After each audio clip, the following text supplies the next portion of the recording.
welcome. I have a very special guest today, all the way. Are you still? Oh, so you're in Florida, right? Now Yeah, you're in I'm born and raised in New York. York, and then now living in Florida. And just before in the green room, we're talking about the Stanley Cup game because it's Canada against the US this year, which is pretty exciting. But special guest, I would love for you to introduce yourself. So share with us your name, what you are known for, what are your areas of expertise? Okay, so my name is Chris Terzakos. I'm born and raised in New York City. Growing up, I come from a very tough neighborhood. So you have to, stand your grounds. Through my childhood, I was raised by a single mother. So, there was a lot of poverty in my family. And then through my teenage years, I played baseball, major league, not major league baseball, but I was scouted by major league baseball teams. Didn't make it because that was my fault. I'm responsible for it. And most warriors, by the way, they're responsible for anything. Anything that happens, we take responsibility. Even if we're not responsible for it, we still take responsibility. So throughout my childhood, I played baseball. Let's see, I became a leader of a company. I went to work for one company for 18 years. And the first 3 or 4 years, I became a supervisor, and I was a leader for them. Then I opened up my own business. I'm a coach today. I'm a life coach. I coach people, through fitness. I coach people through health and wellness. Any adversities that they're up against, if they need to talk to me, I'm available. I can only give you my wisdom and my wisdom of what worked for me. Whatever I teach, whatever I coach, I did not read out of a book. No. It's intuitive, right? So could you Yeah. share with everybody, like you mentioned the word warrior, and that really is a lot of what your work is based around, this definition of warrior. Can you share what a warrior is and how you practice those values in your life now? Okay. So a warrior is he's got a lot of integrity. His word is that's his bond. Okay, whatever his word is. He's disciplined. He is true to himself. A warrior takes responsibility, like I said. He's dedicated. I've been dedicated to whoever is in my life. I give you 100% of my dedication, and just be true. You got to be true to yourself. You got to, be a man of your word. When you say something, or if you say you're going to do something, do it. Don't find excuses to get around it. You gave your word, keep your word. Now, for those who don't keep their word, then more than likely, at the end of the day, they can't be a warrior. Mhm. Yeah. So that's what a warrior does. A warrior's a leader. He's not a follower. Because somebody's doing something, that don't mean you have to do something. So if you want to be a warrior in this life, you could be a female warrior, you could be a male warrior.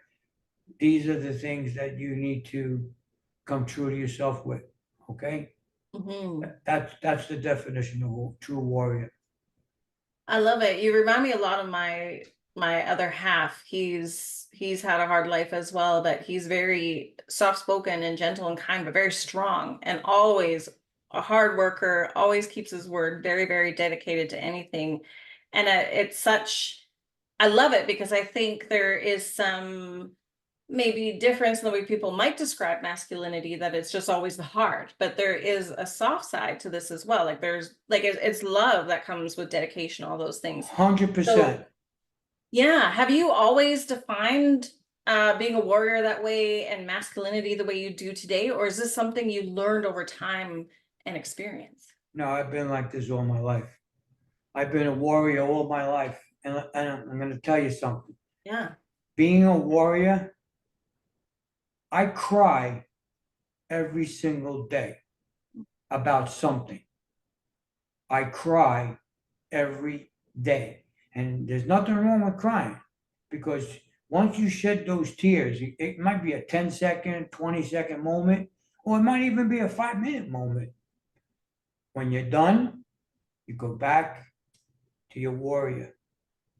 And it's okay to cry. If you want to be a warrior and you find yourself crying, it's okay. Cry. Because crying is going to lift you. You'll feel better. Okay. And then just go back to your life. You cried for that moment.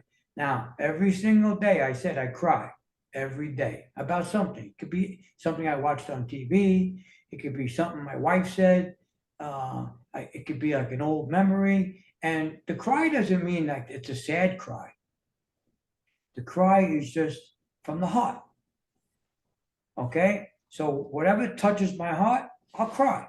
Might hear a lyric to a song. I might be listening to I hear a certain lyric.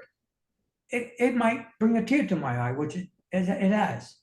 So again, if you cry, it's healthy to cry. So cry. Don't be bashful. Just cry. Who cares if somebody says, hey, look, he's crying? Who cares?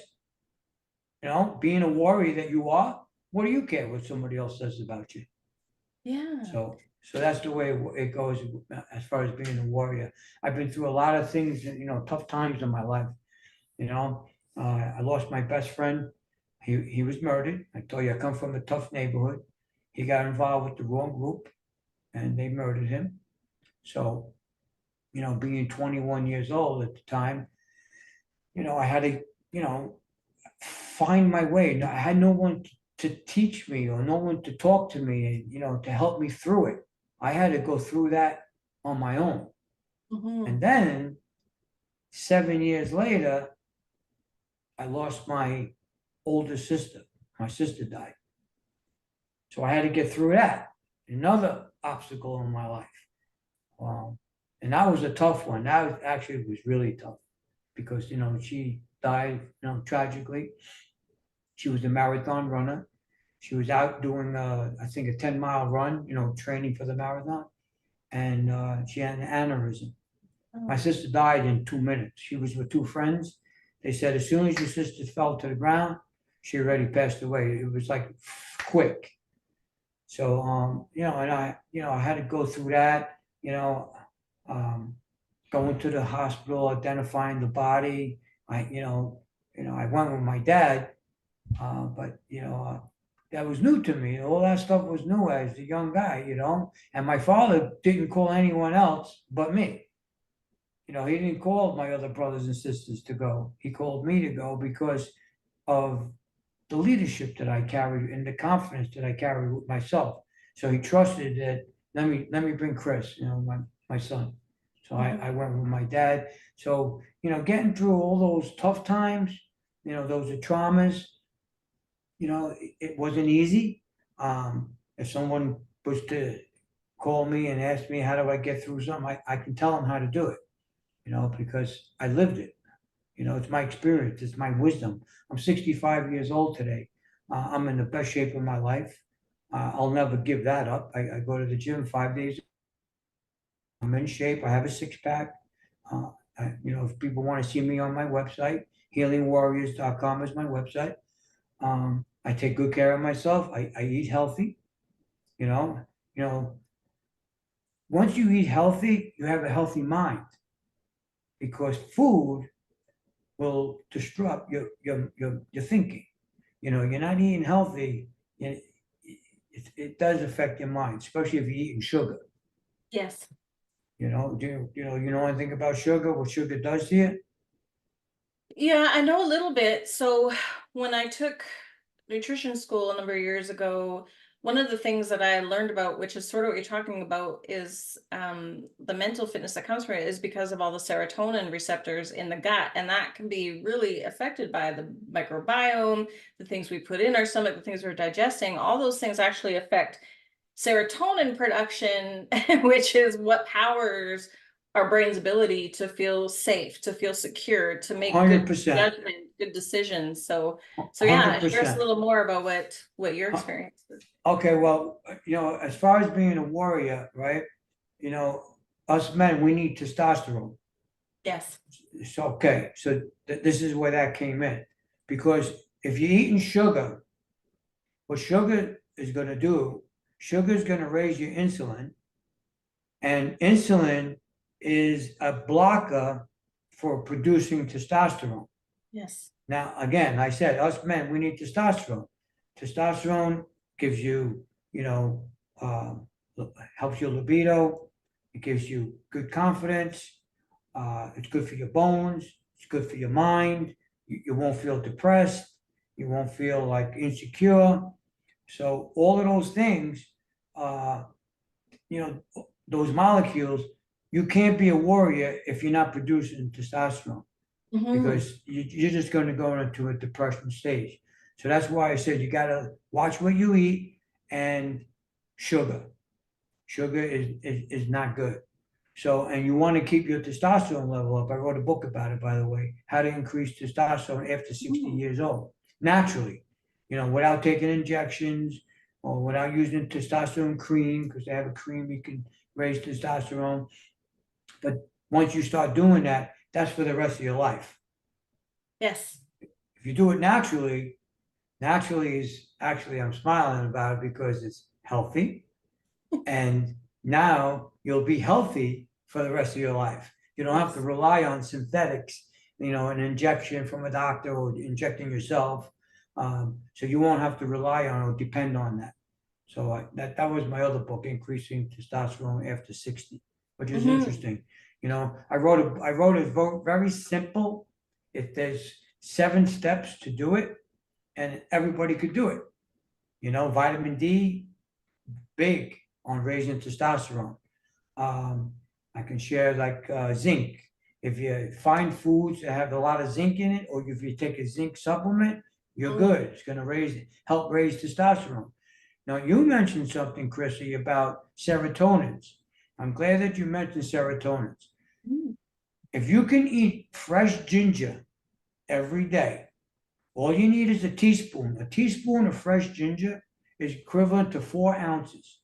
And that's all you need every day. If you eat ginger, ginger will raise your serotonins, your blood flow. It will decrease inflammation. It gets rid of inflammation, and it's good for your gut health. So these are items that I do in my life strictly daily. I do it every day. Like I said, I'm healthy. I have a body of a 30-year-old, and I'm healthy here mentally. Yes. Yes. So Very. that's what the warrior does. This is everything that a warrior does. Yeah, you have to take care of yourself. It's impossible to take care of anybody else in your life if you're not well. The interesting thing about insulin too, and I've learned a little bit because my dad actually has diabetes, type 2 diabetes, which is unfortunate. But even for men that say they want to bulk up and build muscle, if you have an excess insulin, what happens is it shuts the door to your muscles. So sugar, or like your fuel, the things that give you energy, proteins, calories, cannot get into your muscles. They just get stored as fat because they're getting a signal that you're already full. So the muscles don't need anything. So then the muscles have trouble building. It takes more effort because you have to expend so much before the insulin is drained so that you can actually build muscle. True. So it makes a lot of sense, especially if people do want to get big and strong. Sugar would be the last thing you would want to put in your body as far as like processed sugar, white sugar, but you know, something that's natural with fruit and fiber. Fiber is a big thing to have in sugar. So like have a piece of watermelon if you're craving something sweet, that kind of stuff. 100%. And watermelon's like really good for you, by the way. So good. So good. Yeah. Watermelon has so many benefits of eating watermelon. You know, my wife and I, we eat watermelon like 4 days a week. We eat watermelon. Like after dinner, we have a thing of watermelon. Even the dog, we give it to him. It's healthy for the dog too, by the way. Yes. Yeah, it's so good. Pumpkin's good for your dogs because pumpkin's good for digestion.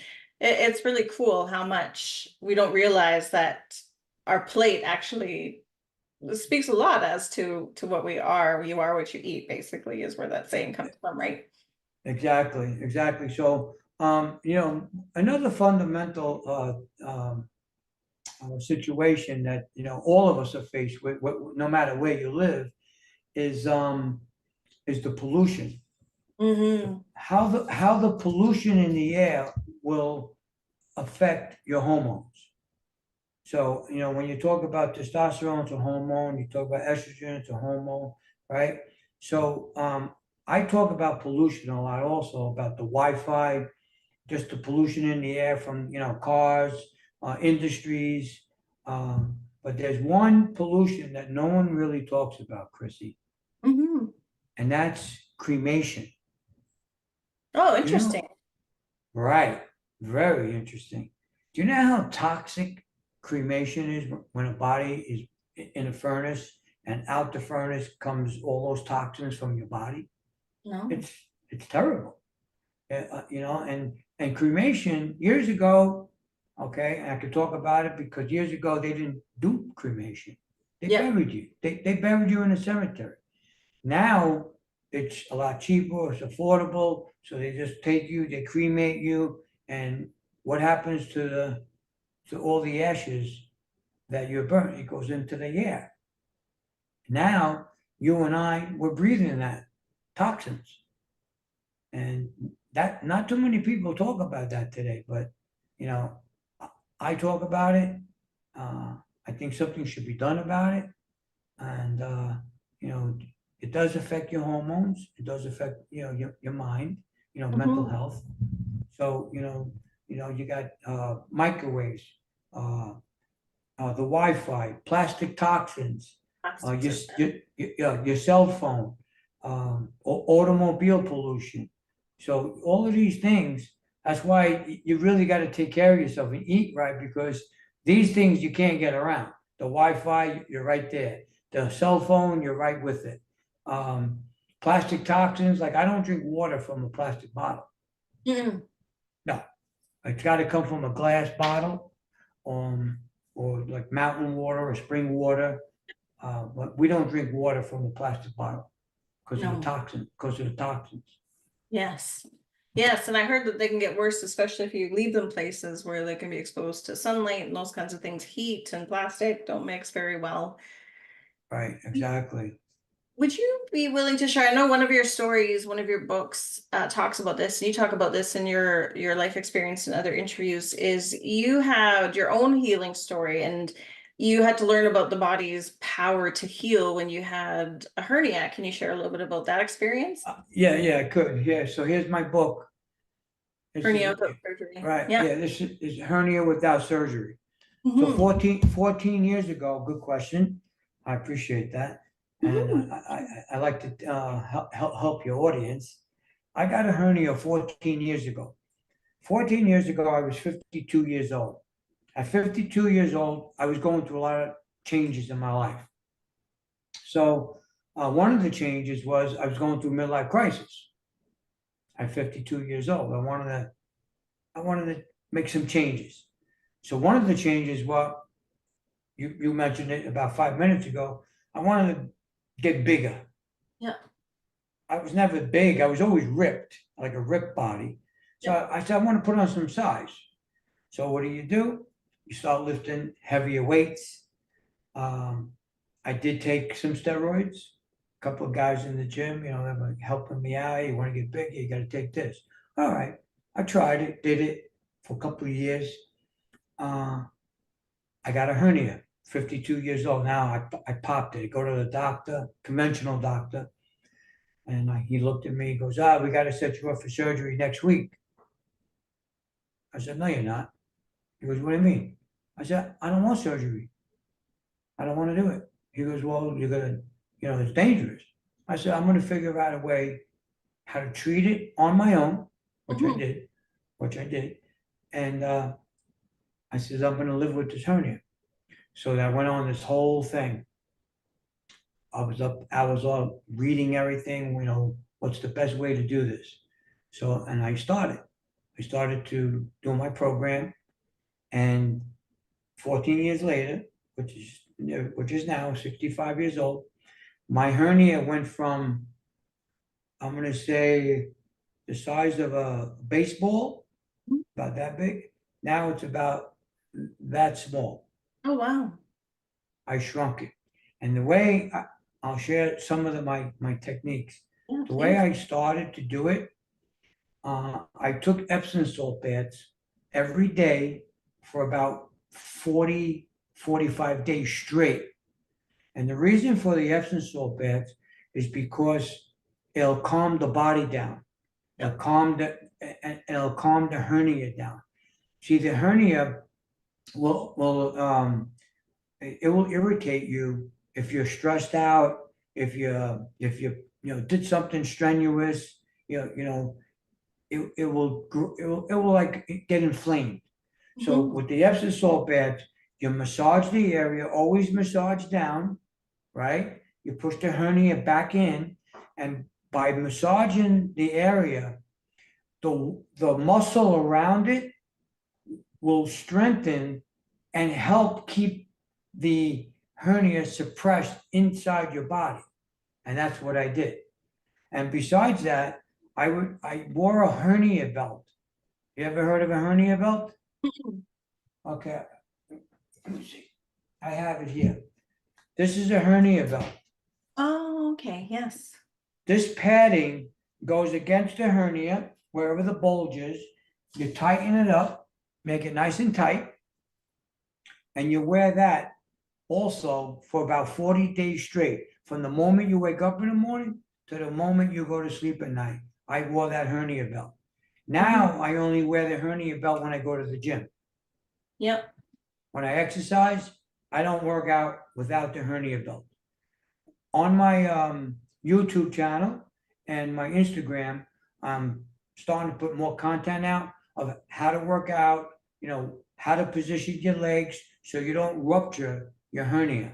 So I'm showing people that you can live with a hernia, no problem.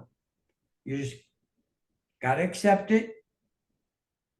Getting surgery is not the answer, because when you do get surgery, right, there's times it's a mesh surgery that they put inside your body to hold the hernia in place.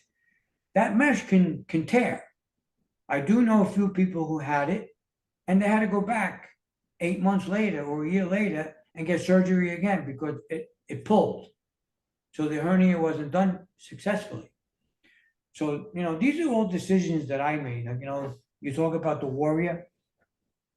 This is what the warrior does. Warrior is going to self-heal, as long as I can manage it and I can do it. That was my purpose. So I mentioned massaging, hernia belt, Epsom salt bath. I have something else here. This is an all-natural. You'll never take magnesium pills again if anyone who tries this. This is all-natural magnesium. This actually is from the ocean.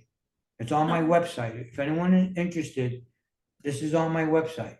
If you have a hard time sleeping at night, this is it. You spray your body, a couple of sprays, maybe 1 or 2 under your armpit, right? You'll get the best sleep, and anything that's inflamed in your body, whether it's your leg, your hernia, your arm, spray it, a couple of sprays. Watch how fast the inflammation goes down. Another thing, 70% of the population today, they're magnesium deficient. Yes. Are you aware of that, Chrissy? Yes. Yes. Good. I see it a lot for women, because when we get into perimenopause and menopause, it becomes a real issue, and it can lead to really scary symptoms if we don't have enough magnesium. So like tachycardia. 100%. Yep. My wife and I actually talked about that yesterday. Oh, Yeah, we actually talked about that yesterday. When you go through menopause, how important magnesium is crazy. for your body. Yeah, for your body. Yeah, for sure. So these are the little things. Again, with this book that I wrote, Hernia Without Surgery, I made it simple as possible. There's nine steps. If again, it's on my website. If anyone needs coaching on it, I can coach you for a month. I can coach you for 2 months. If you need to talk to me, I'm available. My purpose now in life here, I guess it's always been, is to help others with my wisdom and my experience. I love it. And we'll make sure everything's in the show notes so people can find your website, find you everywhere that you are, so they can follow you, get your books. But before we wrap up, what would you want men out there most to know about being a man and living a great life as a man and a warrior? Be true to yourself. When you look in the mirror, take a good look at yourself. Love yourself. You gotta love yourself before you can love anyone else. Yes. So to answer your question, first you gotta be true to yourself, be true to your word. If you give somebody your word, stick to it. That's what a man does. Be loyal to those that are loyal to you. Okay? And always remember, you gotta have discipline, you gotta have dedication, self-love is really important. And that's it, for being a man, that's what you need to do in life. Perfect. Thank you so much for sharing your time today, Chris. It's been lovely chatting with you. It's been lovely talking with you too. Thank you for having me.